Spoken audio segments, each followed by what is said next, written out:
नमस्कार, मैं हूं बालकृष्ण थरेजा। आप देख रहे हैं डेली लाइफ। आइए शुरुआत करते हैं आज के समाचारों की। टाउन में बटनेर दुर्ग के नजदीक दिन दहाड़े एक महिला ने 3 वर्षीय बच्ची का अपहरण कर लिया। पुलिस सीसीटीवी फुटेज के जरिए महिला की शिनाख्त कर उसे तलाशने का प्रयास कर रही है।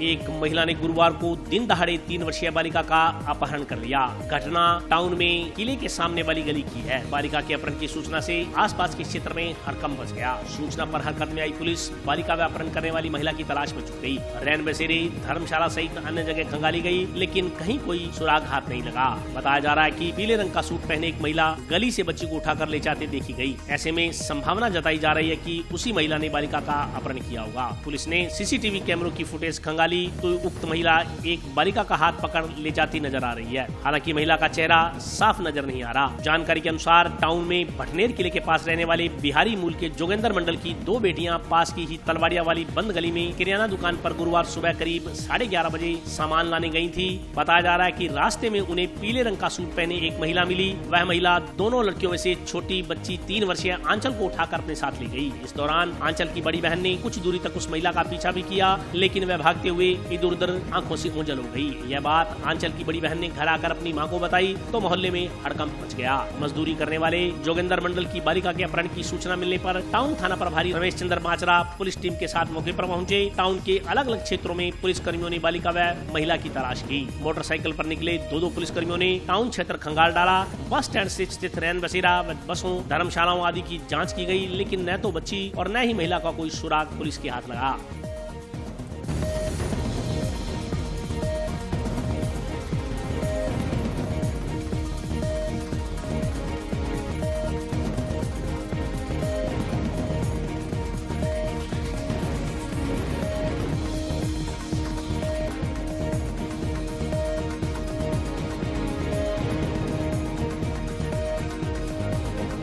साढ़े 10 पौने 11 की बात है। यहाँ पे फ्रूट वाला आया था और वो बच्चे को कहा कि बनाना लेना, और वो ले गई उसके साथ में। मुझे तो पता चला उनके छोटे बहन भाई आए थे ना, वो बोले आंटी वो मेरी सिस्टर को ले गई।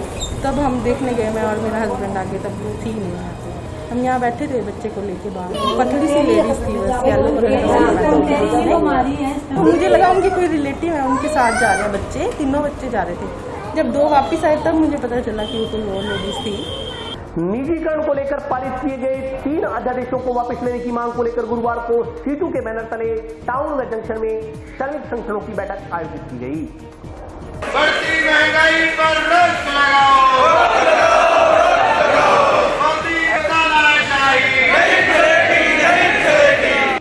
सार्वजनिक क्षेत्र का निजीकरण बंद करने सहित किसानों व मजदूरों से जुड़ी विभिन्न समस्याओं को लेकर गुरुवार को टाउन व जंक्शन की नई धान मंडियों में भारतीय ट्रेड यूनियन केंद्र सीटू, अखिल भारतीय किसान सभा, अखिल भारतीय खेत मजदूर यूनियन के संयुक्त देशव्यापी कार्यक्रम के अंतर्गत दोनों जगहों पर बैठकों का आयोजन किया गया। बैठकों में बोलते हुए वक्ताओं ने कहा कि देश में पहले से ही भारी मंदी का दौर चल रहा है। जीडीपी लगातार गिरती जा रही है। बेरोजगारी, महंगाई, भूखमरी, किसान की बर्बादी ने पहले से ही आम जनता का जीना मुहाल कर रखा है। ऐसे दौर में केंद्र सरकार ने 24 मार्च की रात को लॉकडाउन की घोषणा कर दी थी। इससे सारा देश एक कैद खाने में बंद होकर रह गया था। मजदूर, किसानों, महिलाओं, विशेषकर प्रवासी मजदूरों में आम जनता को जान माल से रोजगार की भारी कीमत चुकानी पड़ी और बेइंतहा परेशानियां झेलनी पड़ी। इससे बेरोजगारी 27% तक बढ़ गई। वक्ताओं ने कहा कि सारे उद्योग धंधे, आवागमन बंद हो गए। 14 करोड़ लोगों को रोजगार से हाथ धोना पड़ा। इस अविवेकपूर्ण लॉकडाउन के निर्णय से केंद्र सरकार न तो कोरोना में मौतों पर काबू पा सकी, न ही आम जनता की रोजगार, स्वास्थ्य, आवास, खाने पीने, जान माल की सुरक्षा की गई। वक्ताओं ने कहा कि केंद्र सरकार इस भयावह दौर में पूंजीपतियों व कॉर्पोरेट घरानों के मुनाफे व लूट को और ज्यादा तेज करने के लिए रेल, बैंक, बीएसएनएल, बीमा, कोयला, खदाने, सड़क, वायु, समंदर परिवहन, शिक्षा व स्वास्थ्य को पूंजीपतियों के हाथों देना चाहती है। किसानों व आम जनता को बिचौलियों, सूदखोरों, जमाखोरों व कालाबाजारी से बचाने के लिए पहले से बने हुए कानून समाप्त कर नए कानून बनाए जा रहे हैं। सरकार की इन्हीं किसान, मजदूर, जन विरोधी नीतियों के खिलाफ आज विरोध प्रकट किया जा रहा है। बैठक के बाद राष्ट्रपति के नाम का ज्ञापन अधिकारियों को सौंपा गया। इसमें 15 सूत्री मांग पत्रों का जिक्र किया गया है। ज्ञापन में नेशनल हाईवे संख्या 754 के भारतमाला सड़क बनने से प्रभावित होने वाले किसानों को बाजार भाव से 4 गुना मुआवजा देने, सार्वजनिक क्षेत्र का निजीकरण बंद करने, कृषि उत्पादन, व्यापार और वाणिज्य अध्यादेश तुरंत निरस्त करने, आवश्यक वस्तु संशोधन अधिनियम निरस्त करने, बिजली की दरों में की गई बढ़ोतरी वापस लेने, बिजली के 6 माह के बिल माफ करने, न्यूनतम मजदूरी 18,000 रुपए प्रति माह करने सहित कई मांगों का जिक्र किया गया है। इस मौके पर मेजर सिंह, छिंदर सिंह, बसंत सिंह, जगतार सिंह, राकेश बजाज, जगदीश यादव, शोपत राम, संदीप बसोड़, जितेंद्र दास सहित अन्य लोग उपस्थित थे। और अभी मेरे से बीकानेर से बात हो रही थी, लेकिन कांग्रेस साहब सुबह मेरी बहादुर सिंह से बात हुई, वहाँ पे अभी जबरदस्ती पुलिस किसानों के साथ मारपीट कर रही है। उन किसानों का मेरे पास फोन आया था कि आप यहाँ पहुँचो। मैं कह यार आज नहीं, आज कहीं हम रात तक पहुँच जाएंगे, क्योंकि पूरे राजस्थान में संगरिया से लेके गुजरात के बॉर्डर तक गुजरात के किसान भी हमारे साथ हैं। वहाँ तक लड़ाई चल रही है भूमि अधिग्रहण का। भूमि अधिग्रहण में आपको पता है क्या कर रखा है? भूमि अधिग्रहण में हमने कहा भी 13 का जो हमारा है, 13 के अंदर मनमोहन सिंह सरकार ने बनाया कि बाजार का आंदोलन करेंगे। इन्होंने क्या किया है मैं बताना चाहूंगा, थोड़ा आपको भी पता लगे ताकि हम भी परिवार के बहुत से इसमें तो चर्चा करने वाले भूमिकरण आप इतिहास नहीं पढ़ते ये बहुत बड़ी कमजोरी है साड़ी।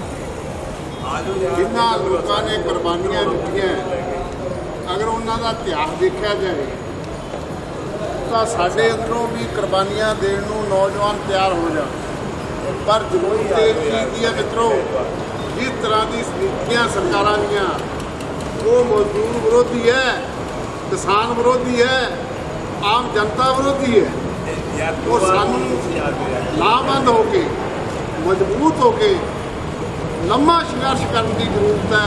अगर लंबा संघर्ष होगा, आज CITU किसान सभा और मजदूरों की यूनियन है, जो खेत मजदूरों की संयुक्त आज हमारा ये कार्यक्रम था और राष्ट्रीय व्यापी कार्यक्रम था। आज जो हमारा मुख्य हित तो थी कि कोरोना के चलते जो हालात देश और प्रदेश की हुई है, जनता की हुई है, कि जो इनकम टैक्स के दायरे से बाहर है 7500 रुपया प्रत्येक को वो परिवार को मिले 6 माह के लिए, और 6 माह के लिए 10 किलो अनाज प्रति व्यक्ति वो परिवारों को मिले।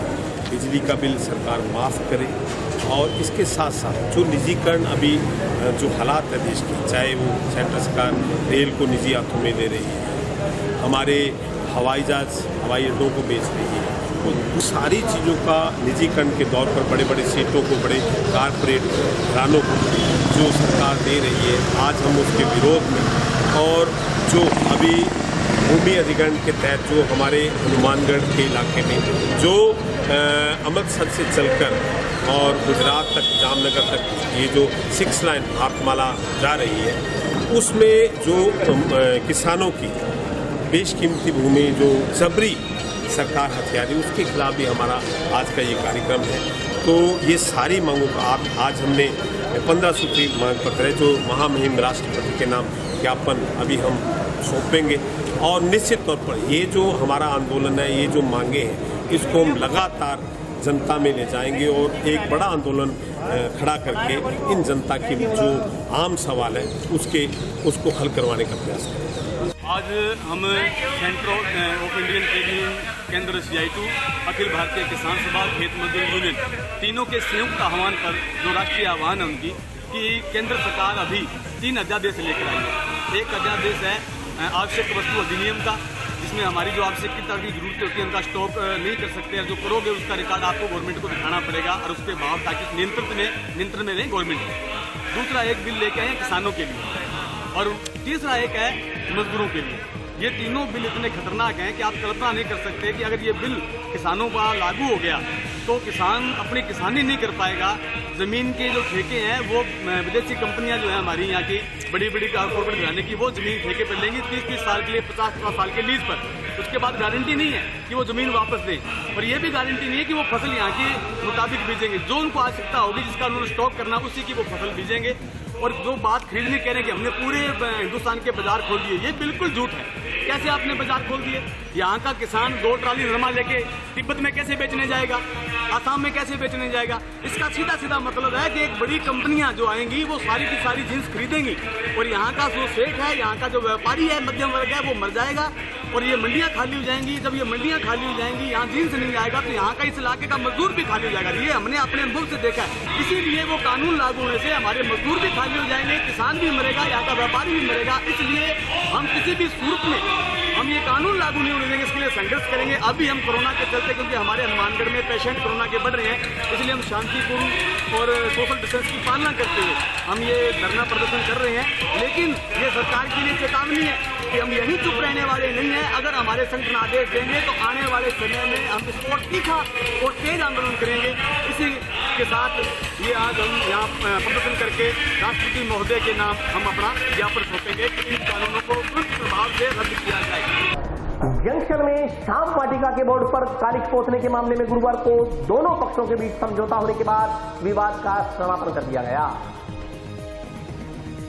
जंक्शन के सेक्टर 6 स्थित श्री श्याम वाटिका पार्क में श्री श्याम वाटिका लिखी प्लेटों पर कालिख पोतने का मामला गुरुवार को शांतिपूर्ण तरीके से दोनों पक्षों में वार्ता के बाद समाप्त हो गया। इस मामले में आरोपियों की गिरफ्तारी न होने के खिलाफ श्याम भक्तों ने शुक्रवार को जिला कलेक्ट्रेट के समक्ष श्याम दरबार लगाकर विरोध दर्ज करवाने की घोषणा की थी, लेकिन इस विरोध प्रदर्शन से एक दिन पहले ही यह मामला राजीनामे के जरिए सुलझाए जाने पर पुलिस प्रशासन ने भी राहत की सांस ली। दोनों पक्षों ने सौहार्दपूर्ण वातावरण बना रहे और सभी एक साथ मिलजुल कर रहे, इस सोच के साथ मामले को निस्तारित कर दिया। इस मौके पर advocate Rajesh Chhawra, advocate Vijay Singh Chauhan, advocate पवन श्रीवास्तव, अरुण अग्रवाल, सोनम अरोड़ा, दिनेश धादीच, अंजनी चाचान, दिनेश चौथवानी, देवेंद्र राजपूत आदि ने एक मत होकर मामले के निस्तारण की बात कही, जिसे सभी ने मानते हुए मामले को निस्तारित कर दिया। जो जंक्शन में पार्क के अंदर ward sector number 6 ward number 51 में जो श्याम बाबा की पट्टिका को लेकर के जो द्वेष भावना रोष था, वो कल सद्बुद्धि उनमें आते हुए राज्य मंदिर से आपसी भाईचारे से मैटर सॉल्व हो गया है। आगे किसी प्रकार का कोई विवाद नहीं है। श्याम बाबा सभी को सद्बुद्धि इसी प्रकार दे रखे, भाईचारे का माहौल इसी प्रकार कायम रहे। इसी रूप के अंदर, इसके लक्ष्य के अंदर श्याम बाबा का भजन संध्या का जो प्रोग्राम आज होना था, वो आगामी जो भी प्रोग्राम तय होगा आपको सूचित कर दिया जाएगा। सेक्टर नंबर 6 में श्री श्याम प्रभु के नाम पे कालिख पोतने का मामला कई दिनों से चल रहा था, जो कल वार्डवासी एवं जिन्होंने कालिख पोतने में सहयोग किया था या ये कृत्य किया था, उन्होंने अपने गलती स्वीकारते हुए वाटिका के नाम पे जय श्री श्याम लिखवा दिया। इससे ये मामला सलट गया। आज तुलसी विहार मंदिर में एक श्याम प्रेमियों की आम सभा हुई, जिसमें यह निर्णय लिया गया कि अब उन्होंने अपनी गलती स्वीकार करते हुए जय श्री श्याम लिखवा दिया है, तो क्यों ना ये मुकदमे का वापस लेने पे सारों का फैसला मंजूर हुआ। गांव धारिया में जोहड़ पायतान की भूमि पर अवैध कब्जा करने वालों के खिलाफ कार्रवाई की मांग को लेकर गुरुवार को ग्रामीणों ने जिला कलेक्टर को ज्ञापन सौंपा। गांव ढारिया के ग्रामीणों ने गुरुवार को जिला कलेक्टर को ज्ञापन देकर गांव के जोहड़ पायतान पर हुए कथित कब्जे को हटवाने की मांग की है। ग्रामीणों ने बताया कि गांव में सैकड़ों वर्ष पुराना एक सार्वजनिक जोहड़ है, जिस पर गांव के कुछ लोगों ने अवैध रूप से अतिक्रमण कर रखा है। इस जोहड़ से पूरे गांव के घरों का पानी एवं बरसाती पानी एकत्रित होता है, लेकिन अवैध अतिक्रमण के कारण जोहड़ बंद हो गया है। इससे ग्रामीणों को परेशानियों का सामना करना पड़ रहा है। ग्रामीणों ने बताया कि जोहड़ की करीब 14 बीघा भूमि पर कुछ लोगों द्वारा कब्जा कर लिया गया है। इस संदर्भ में ग्रामीणों ने पंचायत समिति विकास अधिकारी सहित अन्य विभागीय अधिकारियों को लिखित में अवगत करवाया, लेकिन अभी तक इस संदर्भ में कोई कार्रवाई नहीं हुई है। ग्रामीणों ने कलेक्टर को ज्ञापन सौंप जोहड़ की भूमि की निशानदेही कर अवैध अतिक्रमण करने वालों के खिलाफ कार्रवाई करने की मांग की है।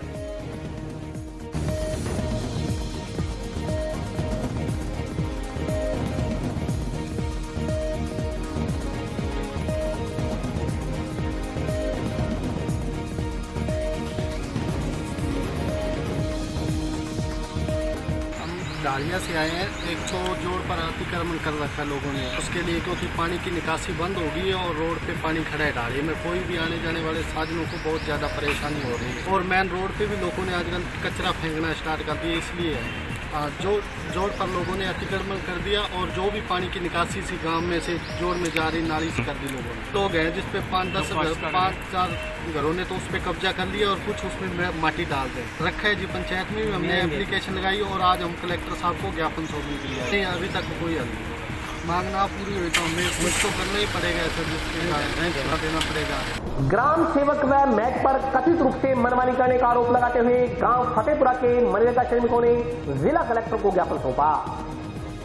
संगरिया तहसील के गांव फतेहपुर में मनरेगा के तहत काम कर रहे श्रमिकों ने ग्राम सेवक व मैट पर कथित रूप से मनमर्जी करने का आरोप लगाते हुए जिला कलेक्टर को ज्ञापन सौंपा। श्रमिकों ने बताया कि नरेगा में काम करने का समय सुबह 6 से 11 बजे तक का है, लेकिन ग्राम पंचायत के ग्राम सेवक व मैट श्रमिकों से सुबह 6 बजे से लेकर दोपहर 1 बजे तक काम करवाते हैं। श्रमिकों का कहना है कि मजदूरी के नाम पर उन्हें 120 रुपया या 150 रुपए की राशि ही दी जाती है। श्रमिकों की हाजिरी 11 व 12 दिन लगाई जाती है, जबकि श्रमिकों से दुगना काम करवाया जा रहा है। मनरेगा श्रमिकों का कहना है कि मेट व ग्राम सेवक उनके साथ दुर्व्यवहार करते हैं। श्रमिकों ने कलेक्टर को ज्ञापन सौंप मामले की जाँच कर गाँव के मेट व ग्राम सेवक के खिलाफ कार्रवाई करने की मांग की है।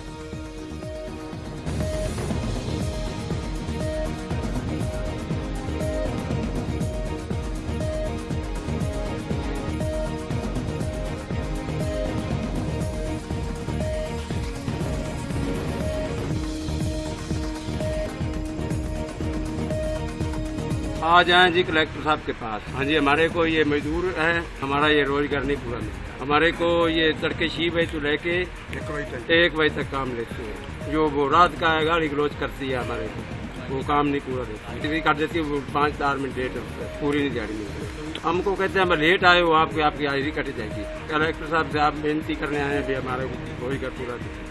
साड़ी समस्या है रोजगार की। फतेहपुर से हम आए हैं। गाँव वाले वो सेक्रेटरी है ना, जो वो धक्काबाजी करता है हमारे साथ। तो पूरी दिहाड़ी लगाता है और दिहाड़ी भी खा जाता है। जो उसके साथी है वो भी हमारे साथ मतलब धक्का करते हैं। रोजगार के अंदर काम करते हैं, रोजगार के 100 दिन नहीं देते हैं। दिहाड़ी 120-130 लास्ट है। हाँ जी, उससे ज्यादा नहीं आता। दिहाड़ी आप तो मान ले 12 दिन की 150 तक का लास्ट है जी। हम तो इसके कलेक्टर के पास आए सर, कोई सुनेगा हमारी और कौन सुनेगा। और अभी वक्त है ब्रेक का, हाजिर होता हूँ छोटे से ब्रेक के बाद।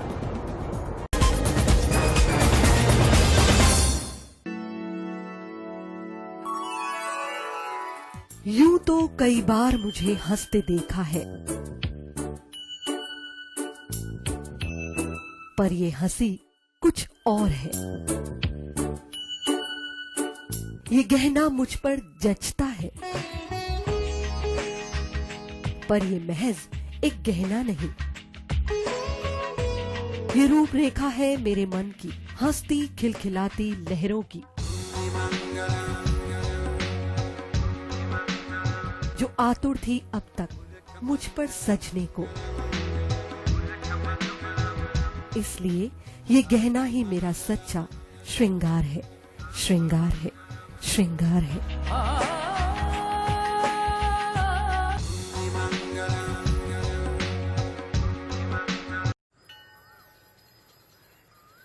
अरे बबलू, लॉकडाउन खुलते ही टहलने निकल पड़े। महामारी अभी फैली हुई है। सरपंच जी, टहलने नहीं, काम पे वापस जा रहे हैं। तुझे डर नहीं लगता वायरस पकड़ लेगा? पहले थोड़ा बहुत डर लगता था, फिर पता चला कि अगर मैंने पूरी सावधानी बरती तो ये बीमारी होने की संभावना कम है। सबसे महत्वपूर्ण है ये मास्क। काम पर मास्क हमेशा पहनूंगा, समय समय पर हाथ धोता रहूंगा और दूसरों से हर वक्त कम से कम 2 गज की दूरी बनाए रखूंगा। खुद को, दूसरों को और अपने परिवार वालों को भी सुरक्षित रखूंगा। अरे भाई, मेरी जिम्मेदारी बनती है तुझे चेतावनी देना, तो दे दिया। जब देश के मेडिकल और स्वच्छता कर्मचारी रोज कोरोना वायरस से लड़ने का काम कर रहे हैं, तो हमारी भी तो जिम्मेदारी बनती है अपना काम करने की। बबलू, तुझे कुछ हो गया तो? हजारों लोग इस बीमारी को हराकर ठीक हो चुके हैं, और अगर किसी कारण मुझे ये बीमारी हो भी जाए तो सरकार ने अस्पताल में हमारे इलाज के लिए पर्याप्त व्यवस्था कर रखी है। ये घबराने का वक्त नहीं, एक दूसरे का हौसला बढ़ाने का वक्त है। अरे ऐसे क्या देख रहा है? तू काम पे जाएगा, मैं नहीं जाऊंगा, नाक नहीं कट जाएगी मेरी। चलो मास्क। हाँ, मास्क मास्क। अरे नाक तो ढक लो। हाँ। कोरोना वायरस से हमें लड़ाई जारी रखनी पड़ेगी, और उससे डर कर नहीं, पूरी सावधानी के साथ डट कर चलिए। रुकी जिंदगी को आगे बढ़ाएं, देश को आत्मनिर्भर बनाएं। जय हिंद।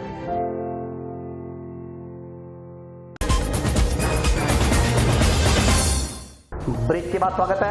आइए नजर डालते हैं अगले समाचारों पर। शहीद चंद्रशेखर आजाद की जन्म जयंती के उपलक्ष्य में हाउसिंग बोर्ड सेवा समिति की ओर से जंक्शन में कार्यक्रम आयोजित कर उन्हें श्रद्धा सुमन अर्पित किए गए। भारत माता की जय हो, भारत माता की जय हो, वंदे मातरम, वंदे मातरम।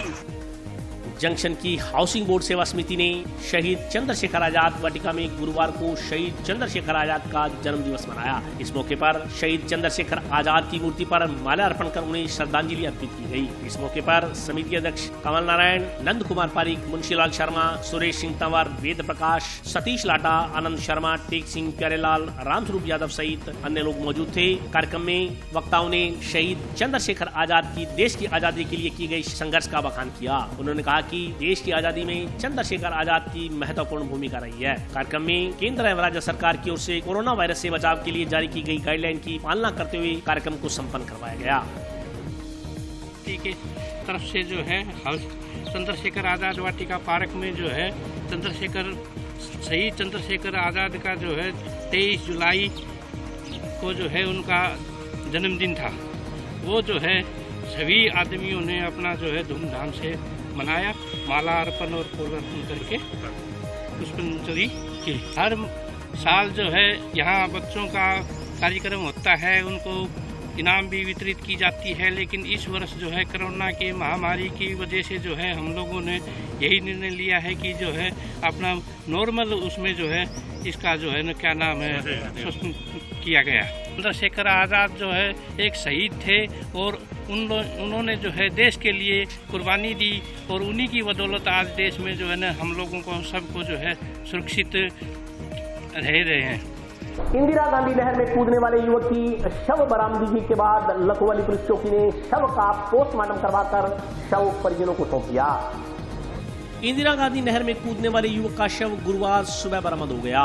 युवक का शव नहर की 84 आरडी पर बने पुल के पास तैरता हुआ मिला। लखवाली चौकी पुलिस ने पोस्टमार्टम के बाद शव परिजनों को सौंप दिया। लखवाली चौकी के हेड कांस्टेबल प्रदुमन यादव ने बताया कि मंगलवार को इंदिरा गांधी नहर के लखवाली पुल के पास एक बाइक खड़ी मिली थी। पास ही चप्पलें व साफा रखा हुआ था। बाइक चालक की पहचान कृष्णलाल पुत्र मदन लाल नैन निवासी गाँव सैजीपुरा के रूप में हुई है। कृष्णलाल के नहर में गिरने की आशंका के चलते उसकी तलाश शुरू की गई थी। गुरुवार सुबह आईजीएनपी की 84 आरडी के पास एक शव तैरने की सूचना मिलने पर पुलिस मौके पर पहुंची। शव को बाहर निकलवाया तो मृतक की पहचान कृष्णलाल नैन के रूप में हुई। इस पर शव को टाउन के राजकीय जिला चिकित्सालय की मोर्चरी रूम में रखवाया गया। पोस्टमार्टम के बाद शव परिजनों को सौंप दिया गया। ये परसों को एक मोटरसाइकिल मिला था लावारी साल में लखवाली के पास नहर के ऊपर, आईजीएनपी नहर के पटड़ा के ऊपर लावारी साल में पड़ा था और हमारे को सूचना मिली। हम गए मोटरसाइकिल को ले आए और बॉडी कहाँ है वो आज मिली है।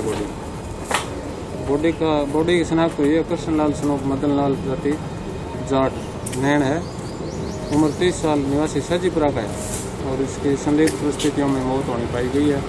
जांच जारी है, कार्रवाई आगे थाने में दर्ज कराएंगे ये लोग। टाउन स्थित राजकीय उच्च माध्यमिक विद्यालय का 12वीं कला वर्ग का परीक्षा परिणाम उत्कृष्ट रहा। गुरुवार को परीक्षा में अव्वल रहे विद्यार्थियों को सम्मानित किया गया। टाउन के राजकीय उच्च माध्यमिक विद्यालय का कक्षा 12वीं विज्ञान व वाणिज्य वर्ग के बाद कला वर्ग का परीक्षा परिणाम भी शानदार रहा। विद्यालय के छात्र मोहम्मद यूसुफ पुत्र ताज मोहम्मद ने 84.20% अंक प्राप्त कर टाउन में कला वर्ग में प्रथम स्थान हासिल किया। ब्लॉक शिक्षा अधिकारी सुखमंदर सिंह ने बताया कि योगेश कुमार पुत्र जगदीश प्रसाद ने 82% अंक के साथ द्वितीय व विशाल शर्मा पुत्र प्रेम कुमार ने 81.60% अंक प्राप्त कर तृतीय स्थान हासिल किया। गुरुवार को विद्यालय प्रांगण में आयोजित कार्यक्रम में होनहार छात्रों का साफा पैमाना बनाकर सम्मान किया गया। इस मौके पर प्रधानाचार्य मंजू यादव, मनोज बत्रा सहित विद्यालय का अन्य स्टाफ मौजूद रहा। आज इस राजकीय उच्च माध्यमिक विद्यालय हनुमानगढ़ टाउन फोर्ट में जो 75% से ऊपर बच्चे हैं उनका सम्मान किया गया। उनका मिठाई भी वितरित की गई। सभी स्टाफ ने शुभकामनाएं दी और उनका हौसला अफजाई की और 91 पॉइंट समथिंग इनका रिजल्ट है। बहुत अच्छा रिजल्ट है और आर्ट्स के बच्चों का ऐसा रिजल्ट बहुत ही कम देखने को मिलता है। पिछले साल की तुलना में अच्छा रिजल्ट है। अब की बार हमारे ही बच्चे टॉपर रहे हैं, चाहे वो 12वीं में आर्ट्स में हो या साइंस में या कॉमर्स में, और बच्चों का गुणात्मक रिजल्ट बहुत अच्छा रहा है। आर्ट्स के अंदर मैंने 84.20% मार्क्स लिए हैं। इसका श्रेय मैं अपने गुरुजनों को, अपने स्कूल के, अपने माता पिता को जिन्हें मुझे सपोर्ट किया, जिन्हें पढ़ाई के लिए मुझे उत्साया और एक ऊपर वाले अल्लाह को देना चाहता हूँ। इसका मैं श्रेय स्कूल के अंदर अदरवाइज़ कहते हैं कि अच्छी पढ़ाई नहीं मिलती, पर इस स्कूल के अंदर मैंने जब से यहाँ पे एडमिशन लिया उसके बाद मैंने देखा यहाँ के टीचर्स क्योंकि बच्चों पे बहुत ज़्यादा मेहनत करते हैं, उन्हें प्रोग्रेस की तरफ उत्साहते हैं, उन्हें ज़्यादा से ज़्यादा मार्क्स लेने के लिए प्रोत्साहित करते हैं। जंक्शन पुलिस ने गुरुवार को श्रीगंगानगर फाटक के नजदीक नाकाबंदी कर मास्क नहीं पहनने व यातायात नियमों की अवहेलना करने वालों के चालान काटे। पुलिस ने जंक्शन में श्रीगंगानगर फाटक के नजदीक नाकाबंदी कर यातायात नियमों की अवहेलना करने वाले वाहन चालकों के चालान काटे। बिना सीट बेल्ट और बिना हेलमेट वाहन चलाने वाले करीब 20 वाहन चालकों के खिलाफ कार्रवाई करते हुए उनके चालान काटे गए। जंक्शन पुलिस ने बताया कि पुलिस अधीक्षक के निर्देशानुसार जिले की यातायात व्यवस्थाओं को सुचारू बनाने के लिए जगह जगह नाकाबंदी कर नियमों की अवहेलना करने वाले वाहन चालकों के खिलाफ कार्रवाई की जा रही है। इसके साथ ही लोगों को कोरोना संक्रमण से बचाव के लिए भी पुलिस द्वारा प्रेरित किया जा रहा है। सोशल डिस्टेंसिंग के नियमों की पालना सुनिश्चित करवाने और मास्क की अनिवार्यता के लिए आमजन को जागरूक करने का पुलिस द्वारा प्रयास किया जा रहा है। नाकाबंदी के दौरान बिना मास्क घूमने वालों के चालान काटकर जुर्माना राशि वसूल की जा रही है।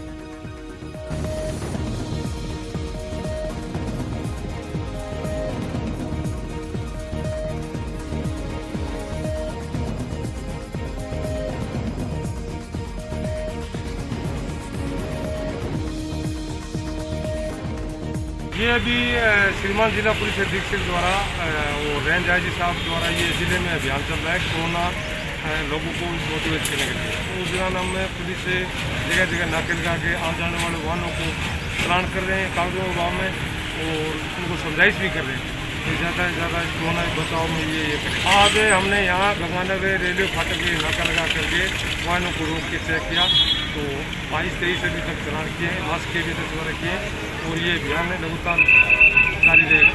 पूरी पालना करवा रहे हैं। कोशिश यही करें भी ज़्यादा से ज़्यादा लोगों को समझाइश करें और सरकारों द्वारा दी गई डायरेक्टिव को पूरा करें। तो रात के लिए बस इतना ही। कल फिर हाजिर होता हूँ नए समाचारों के साथ। तब तक के लिए नमस्कार।